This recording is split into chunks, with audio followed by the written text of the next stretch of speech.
I'm Tina Laferriere. It's December 9th, and we're in Titusville in the beautiful home of Jim Matthews. Jim, I understand that you're a Florida cracker, and that you spent your early years in Miami. I did. Why don't you tell us about it? I grew up in Miami, and one of 6 kids. I'm number 4 of 6 kids, and when I got to junior high, because there were junior highs at the time, a band came from the junior high school to our 6th grade center. It was called Frank C. Martin 6th grade center. And the band came to visit and played, and I thought, that is really cool. I like that.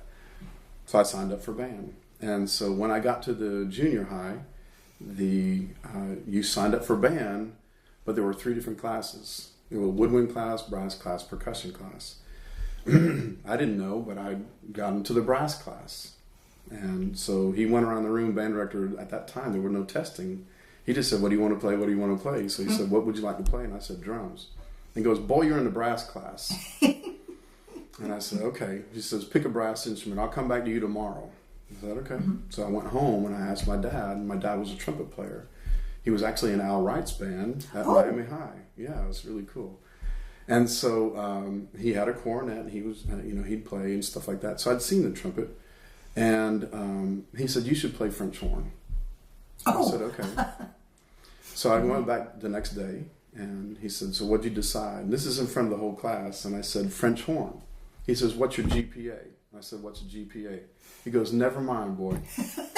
He says, you're not allowed to play French horn because you're not smart enough. He said that in front of everybody. I said, okay. He said, so what do you want to play? And I said, trumpet. Because that's what my dad had. So he said, okay.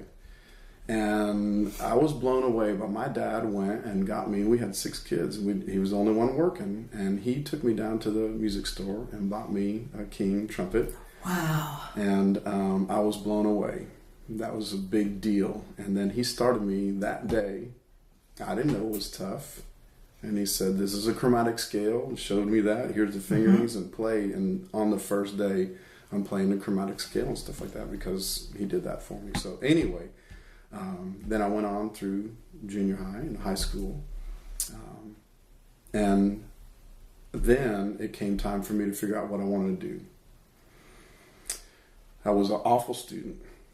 I was not a good student, not from kindergarten anywhere. I know I have learning disabilities and different things like that, but at the time, they didn't have all those labels. So I was getting D's and F's since kindergarten.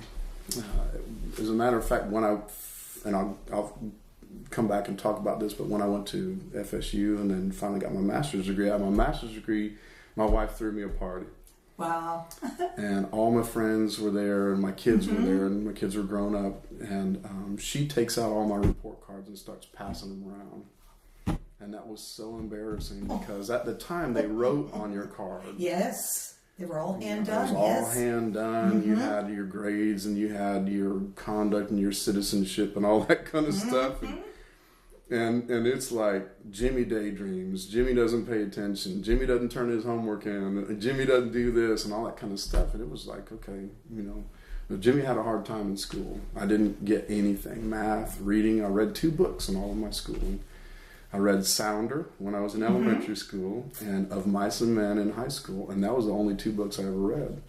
And I met my girlfriend in high school. I knew her since junior high.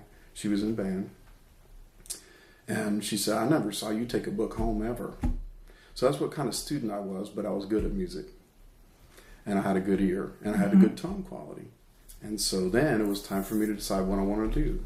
And so I wanted to go in the Air Force and play. I couldn't make the top Air Force band. I didn't have any lessons or anything. So I went down to the recruiting station with my dad, and I said I'd like to play. And the recruiter was a euphonium player. Oh. And he said, I'll help you out. I'll help you with your scales and stuff like that. And I got back home, my mom and my girlfriend at the time said, you're not going in the Air Force. No. Because my dad was military, he was Navy, and my girlfriend's dad was Air Force and Marine. He had been in 2 different times. And she said, I don't want you to go. So my mom goes, I work at the community college. If you go there, they just stamp paid. It's free. Why don't you try that? So I went there and started community college. You got to understand, I didn't know how to study. I didn't know anything. As I began to take the classes, I had a purpose behind all that. You better do well, because I was in love. Oh. And because I wanted that blonde, Mm-hmm. I had to have a good job. And so I had to get serious about life. And there's a God portion of that too. I was a very bad person. And then my life changed around. And so I wanted to get serious about life now. Mm-hmm. So I go through community college and did well and got a big award for the college, because I used to go out and do clinics for elementary schools and stuff like that and helping high schools out and stuff. At the end of that second year, Dr. Larry Zingale, who was my trumpet teacher, said, "Jim, where are you going to go to college?" I'm like, "Doc, I'm not college material." And he said, "Yes, you are." And I said, "Doc, I can't do that kind of stuff." And he goes, "Listen, Pablo's going to audition at FSU next week. Why don't you jump in the car and go with him?" I'm serious. And I thought, so FSU, I'm not even sure if they knew I was coming. And so I got up there and we auditioned. And, I was going through all my fingerings and my scales on the way up in the car and everything. Got up there and auditioned, and they said, you can come in for a semester and prove whether you can be here or not. Mm-hmm. So I had my AA degree, and they took me. And then I had to do a jury, and I got straight C's on my first jury because I didn't have, it was the first education I had and first lessons I had. And Pablo didn't make it. And so anyway, then after that C, that just got under my skin, and I'm like, I got angry. I'm like, what the heck? I got to get a C in this stuff here. Mm-hmm. And I began to really take it seriously, study and practice hard and all that kind of stuff. That next jury was straight A's and bravos and all that kind of stuff. And it was just like, I knew I could do that portion of it. Mm-hmm. Anyway, major people at FSU for me were Dr. Croft. He was so inspirational. And Dr. Madsen had changed my life twice. He doesn't know he changed my life twice, but he didn't remember the first time, but the second time when I went to get my master's degree, he did. And Dr. Schellehammer, when I went to get my master's too. Three great men. Oh my goodness. So when I was a senior, we were working on a show, and I want to say it was a prison concert, but I really don't remember. And Dr. Croft was rehearsing the band, and a whole big old band in there.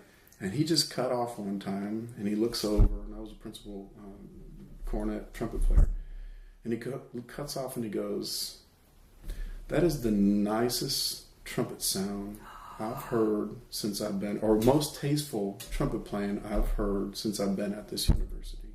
Wow. And then he turned and he goes, letter H or whatever the rehearsal was. And I'm sitting here, and all the color was gone out of my face, and I'm like... And he just went right on. And I'll never forget that. And then he called me in the next semester. And in Panama City, he called a flute and clarinet, one of every instrument in, and said, "We want you to go teach. There's 2 high schools that want lessons for their kids. And we're going to get you lessons, and you all carpool over. And then we're going to teach all those kids private lessons." Mm-hmm. So we all get in the car, and a bunch of good people there. And I asked him afterwards, I said, "Why me?" And he goes, "Because you're majoring in education and you can do this." And I said, "But there's way more talented people." He goes, "No, I want you to do it." I said, "Okay." Mm-hmm. So if you notice, there's a pattern. There's a pinball effect in my life. I felt like a pinball. I wanted to do that, but then somebody went bing, bing, bing. And so he's like, "You can do this." So I went there, and I had 15 students. You teach on Saturday. You teach all day long, half hour. You had a half hour for lunch, and I'd teach 15 students in a row. First couple of weeks, everybody's traveling together, and some students started losing some of the teachers started losing their kids, and after about a month and a half, it's down to a few teachers left. There's only a few teachers, and they all stopped. And it was just down to me and one other person, a trombone player. And then he said, "Jim, I don't want to carpool with you because I'm waiting around for 2 hours for you." It was David Vining. He's an awesome trombone player. He's in chestnut brass and quintet and all that kind of stuff. And he was great. And I never lost a student. I had 15 students at the end, and I was by myself. And some of those kids made all county that year and all that kind of stuff. I was so proud. I'm thinking, how am I doing this?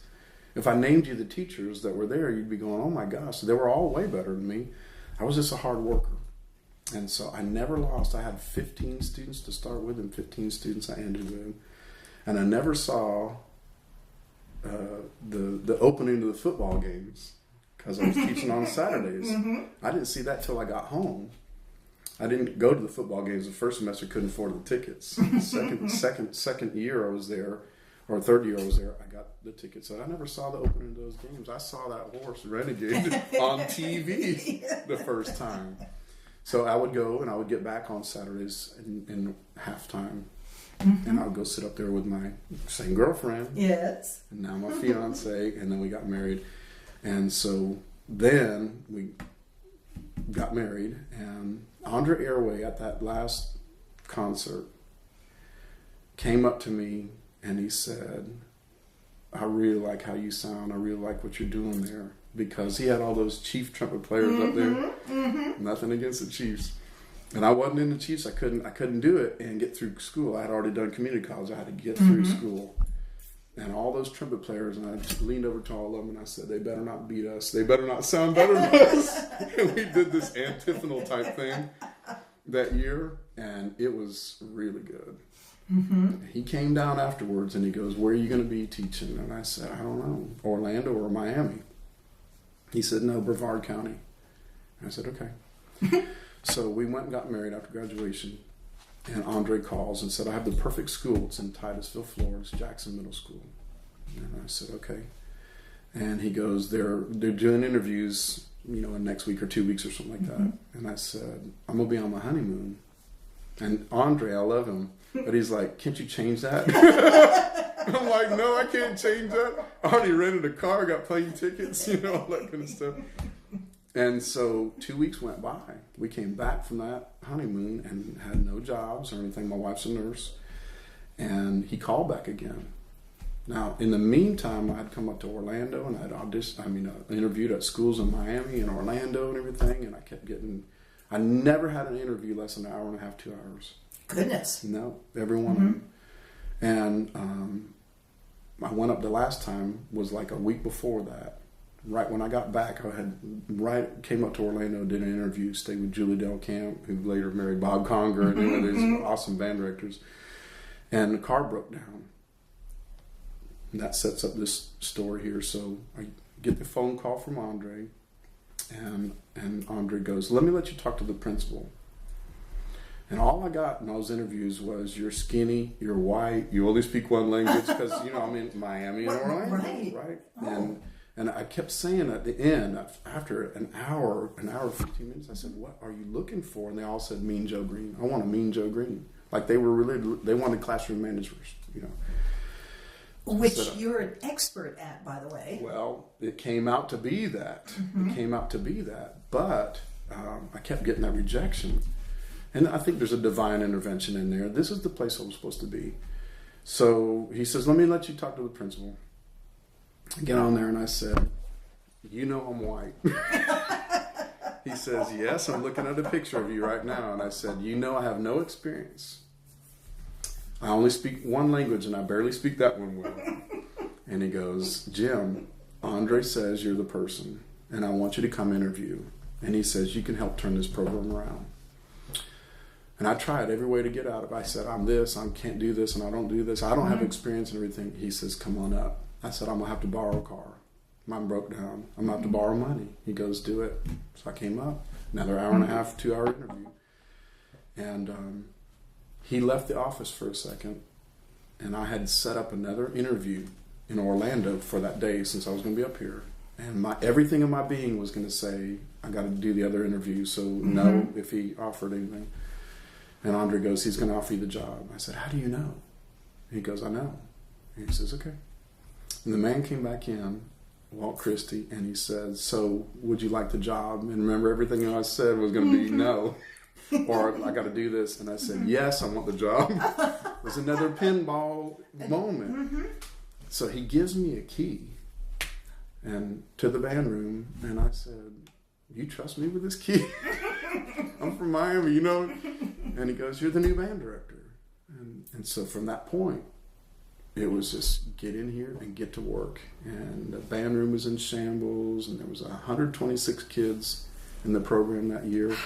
And clarinet players were holding their, no joke, wrong hands and everything else like that. Awful. There were no tuba players. And then I was serious with them. Mm-hmm. And I wasn't pleasant all the time. And they were used to chaos. So some of them started quitting. And that principal came down after about 2 weeks, and I'd lost, 10, 12 kids or so. And he's like, "What the hell is going on?" And I said, "I'm serious about this. And you said you wanted somebody that's going to turn this thing around. So I'm going to turn it around." And they're not cooperating, so that's what it is. And the next year, it grew. About 165, the next year 185, and it kept going until we had 360 something kids in that band program at a 2-year middle school in Titusville, Florida, and no teachers, no private lessons, anything. And those kids started sounding nice. Mm-hmm. And the community was good. They've always been good to me. And we started really shooting for high literature. And my goal was to play every starred 3 on the list. And everybody's like, "You're crazy. You can't do that. You can't do that." And you can't do that in a 2-year middle school. But we made a good stab at it. Mm-hmm. And so that's how I started. And I did 30 years. Wow, that's fantastic. Same school, same classroom. You mentioned community. Mm-hmm. Being Titusville, there's a strong tie to NASA. Yes. How did that affect the span of the years that you taught there? And that you were there 30 years. Yeah, and when you're in a community like that, like this one, everybody says they love their students and stuff like that. But there's a real family, there's a real tie here, and it's an awesome place to grow kids, your own children, to raise your own children. And we had the Space Center, we had engineer kids all in our program. As soon as they started closing that down and people were getting fired and let go, they knew they were going to let go of that program. I went to my administration and I said, this is going to be a big, drastic change. And he's like, "How so?" And I said, "You lose all the engineer kids. Now what do we have?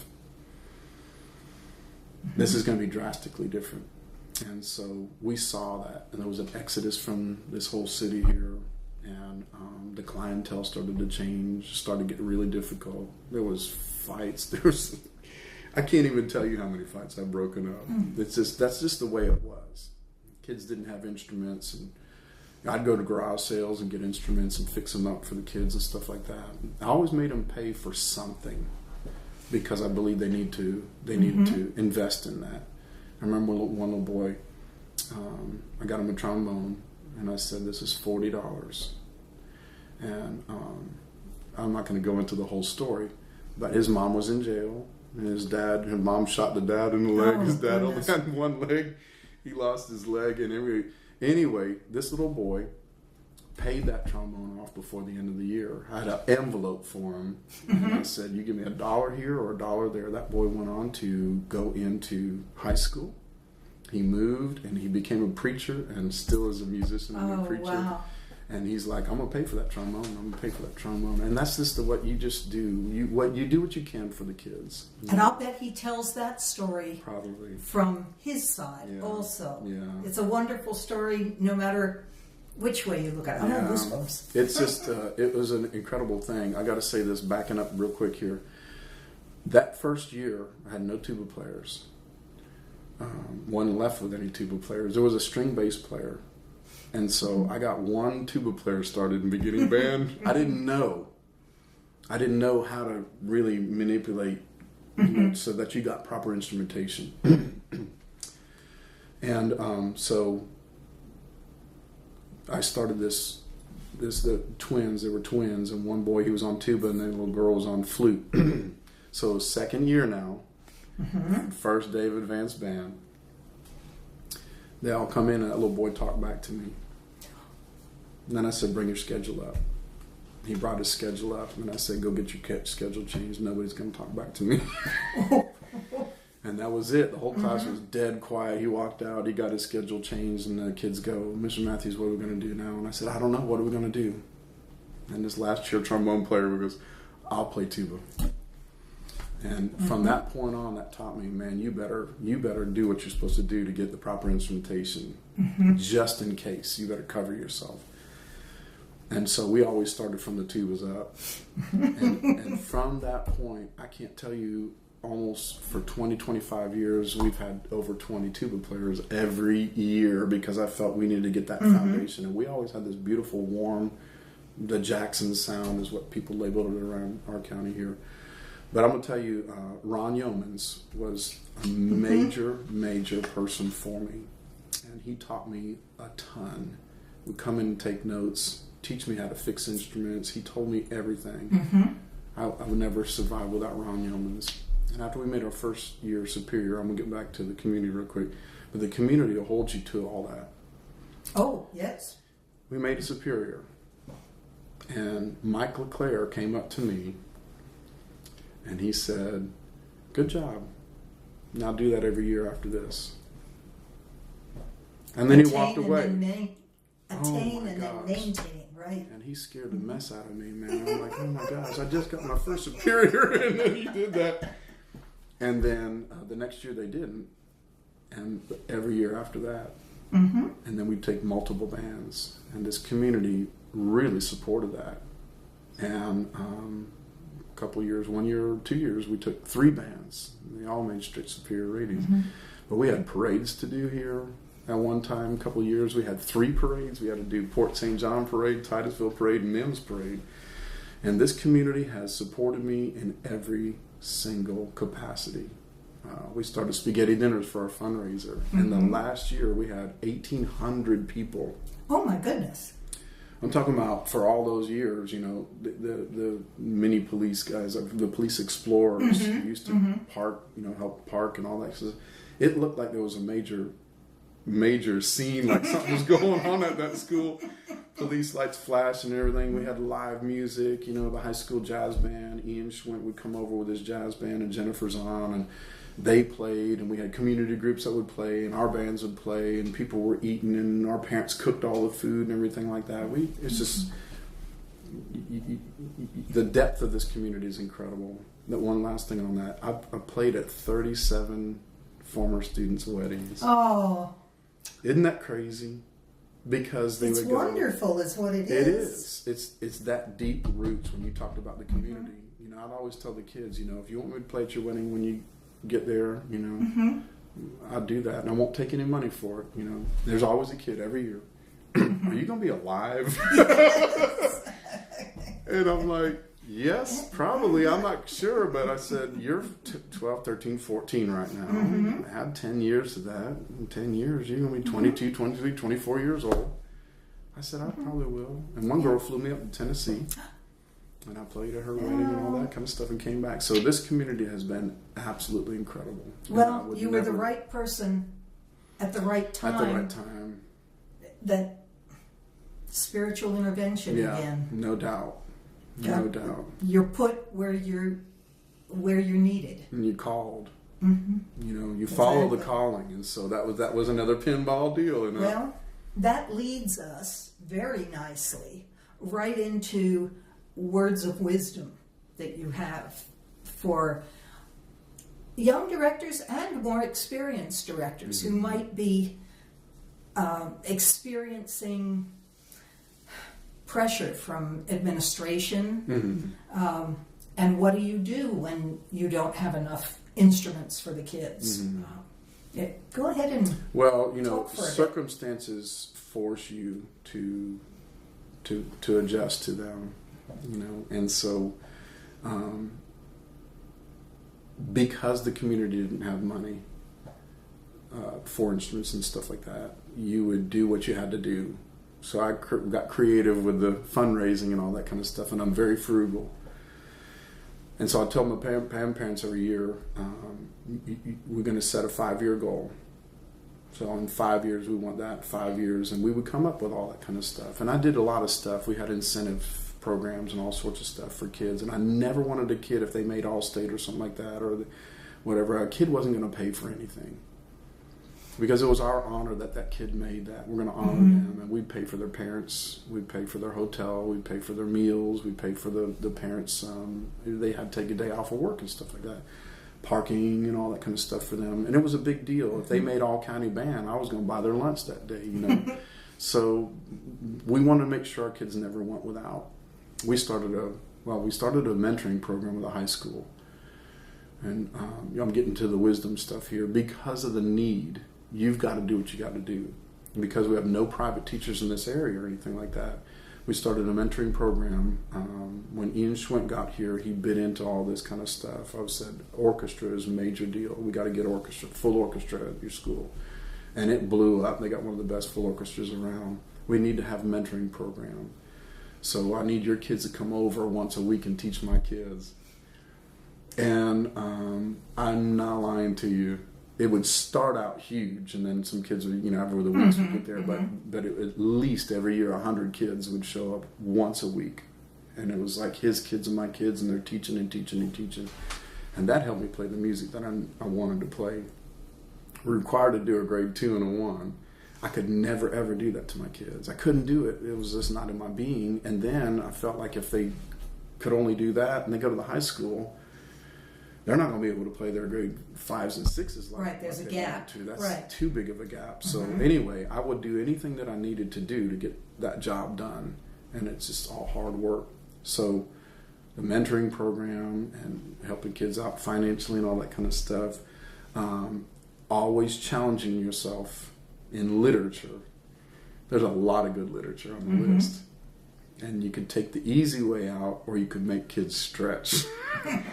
And I'm like, and I would always tell them, I don't know your potential yet, but I'm going to throw this up. And this is what I would like to do this year. And once the kids committed to that, then I was going to hold them to the fire. We were going to test them and make sure they knew, how to play all that kind of stuff.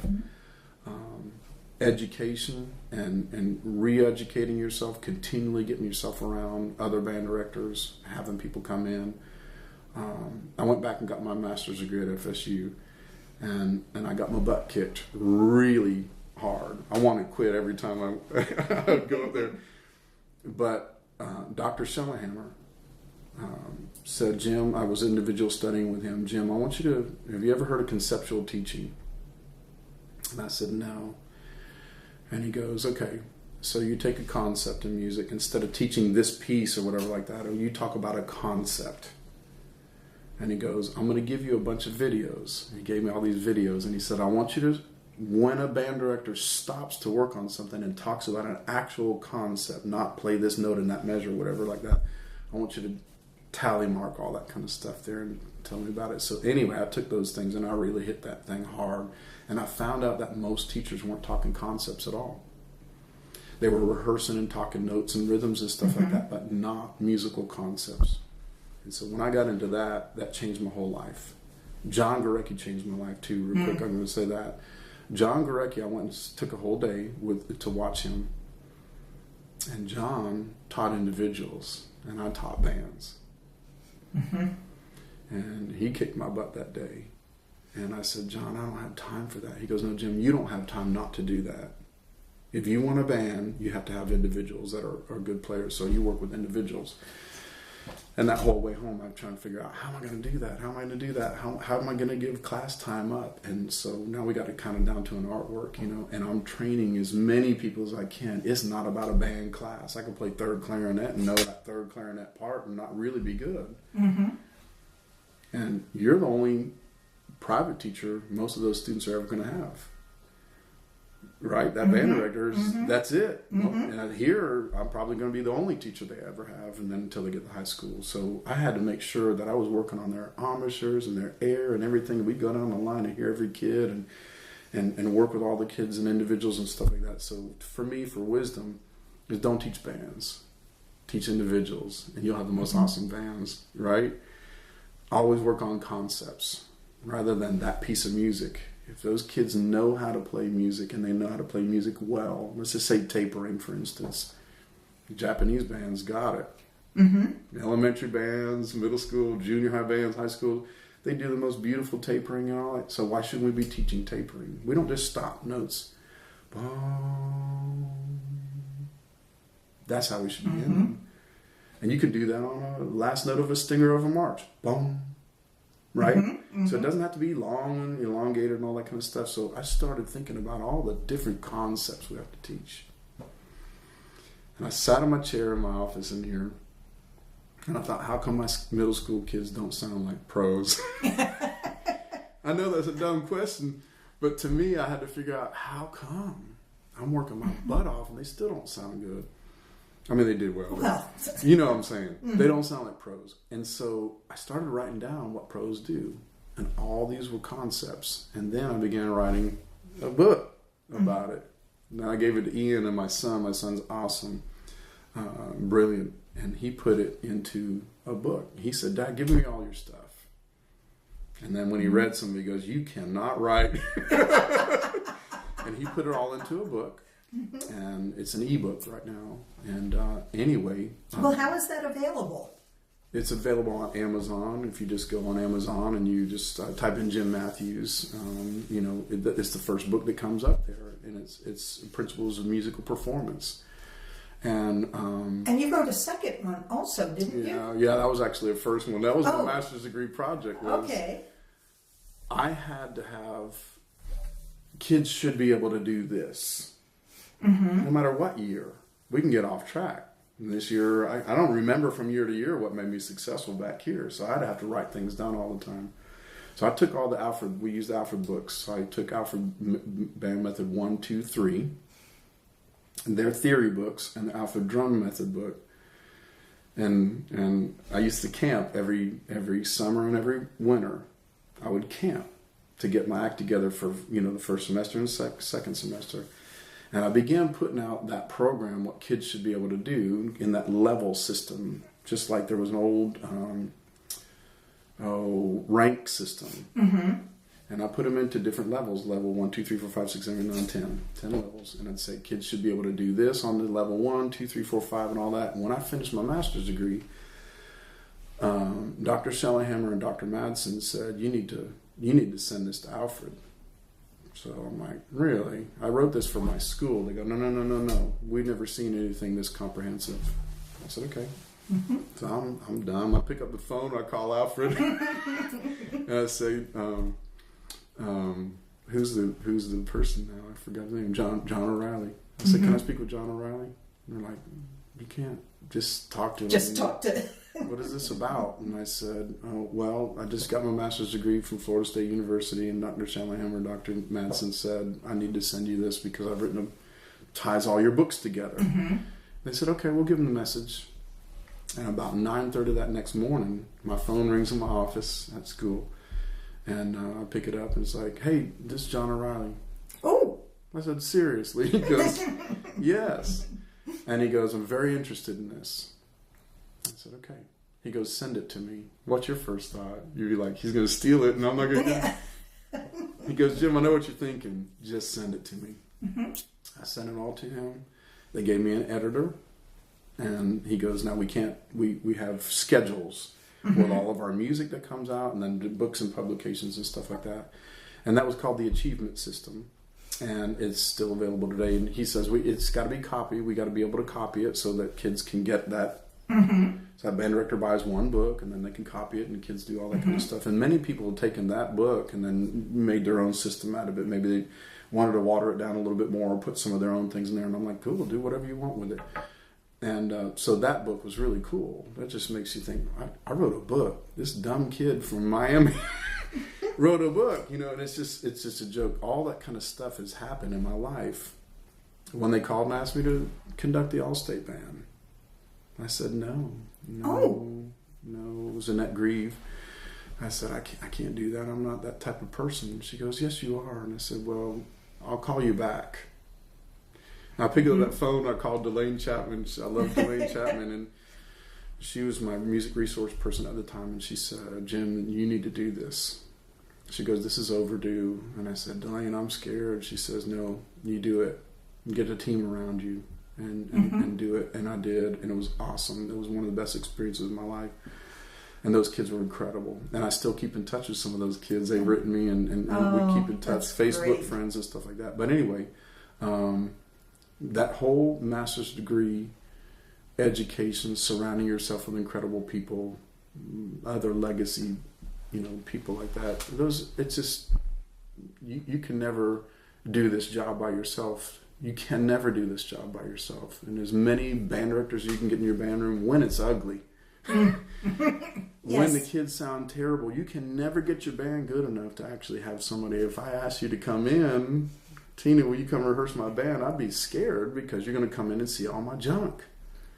And I'm going to be like, no. What would you tell me?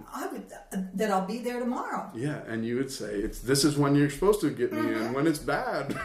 Yes. So that's what I'm all about. I'm all about young teachers. I'm all about teaching concepts. I'm all about teaching individuals. Improve. You want a great team, create a bunch of great individuals, and you're going to have the best band you ever had. Fantastic. And so those are the experiences that I've had that just shaped me, and it's people. It's all these incredible band directors. I could never live without Ron, by the way. He's wonderful. He kicked my butt. He is a wonderful person. I could never have done that, or Shellahammer, or Dr. Madsen. Those guys were awesome to me. They don't realize how much they taught me. Dwayne Hennon, and Dwayne was the nicest man on the planet Earth. And I got an award one time, and I was sick at FMEA, and I couldn't. I was there, but I couldn't attend that FBA meeting, and I got that award. Dwayne's like, "Why weren't you there?" And I was in the hotel room. I was sick. And he drove from Ocala to Titusville and came in my advanced band and presented that to me. And I thought, am I that type of person that would do that? Yes, you are. Well, now I am, because he kicked my butt. When I say kick my butt, I mean these are revelation things. Right. And so now, anytime anybody calls because of Dwayne Hendon, I'm gonna do anything that I can for them because I saw it in him.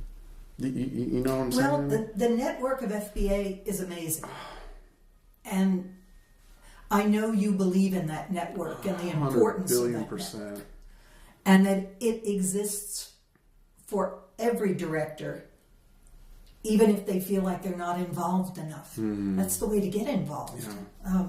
Well, we're getting toward the end of our interview, but I want to take the next level for you. You left the classroom after 30 years, and what you're doing now is really important. Could you talk about that for a bit? Yes, and I'm not smiling this big because I left the classroom for 30 after 30 years. I'm smiling because I gotta say this, because I can't. Jim Matthews is very weak, but Jim Matthews and God is very strong. And about 6 years ago, I was up in Cherokee, North Carolina. We have a cabin up in North Carolina, and I was in the river, sitting in a chair praying. And I know it's going to sound weird and creepy and everything, and it's okay. And at that time, this impression came in my head: you're going to be doing something greater in your next part of your life than you are right now. Okay? And so I was like, what? What? And it was like working with leaders, working with band directors. Now that was 7 or 8 years ago now at that time. So I went to school the next year, and I worked, and the next year, and the next year, and next year. And finally it came to this point where it was like really uncomfortable on my 30th year. And I knew that after 30, I want to try something different. One school, one classroom. I can go to Orlando and get a job or something like that. Help somebody else build their kingdom. I didn't want any more awards. I didn't want anything. You don't get tired of receiving awards, but you're like, this is not about me. I don't want anything about me. How do I help you? And so I got to the point where I was like, okay, it's got to be about young band directors and about teachers.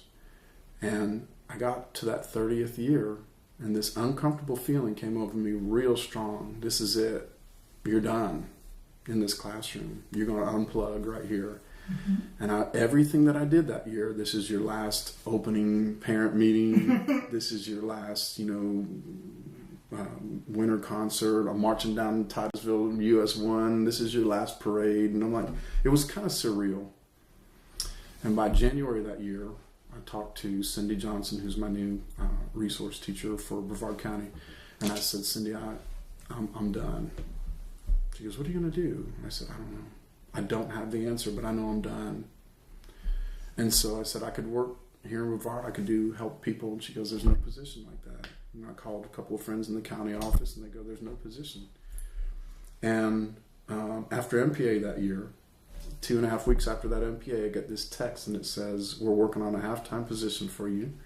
Mm-hmm. And we'd like you to go around and work with all the band directors. So instead of 40 hours a week, I'm doing 20 hours a week. I have a county car, and I get to go around and work with awesome individuals, people, band directors. I get to teach kids. I teach a class. I could model. I could do whatever. But it's investing in the lives of other people. Young men. You see them, mm-hmm. You know what I'm talking about? Mm-hmm. This is where it's at for me. And every day I get up, and that word that I got in there is what I'm doing right now. I'm living that, you're going to be doing something greater. So instead of helping one classroom in one community, I get to have my hand in every community in Brevard County and around the state. I get to do a lot of stuff around the state. That's what I love doing. And mm-hmm. As long as they keep me. But I'm an annual contract right now. So that's kind of scary, But if they keep me, if they don't, I'll still do the same thing. You get to go. You go in Mm-hmm. PL's classroom every week and stuff like Mm-hmm. that. I will do all that kind of stuff if they don't keep me. If they keep me, I'm going to keep going with this because this is where it's at. Teachers are hungry. Super hungry for knowledge and experience. They really want it. They want to be good. And so that's what we're all about. That's what FBA is about. Yes, yes. And we're so lucky to have that organization. And so lucky to have this project, right?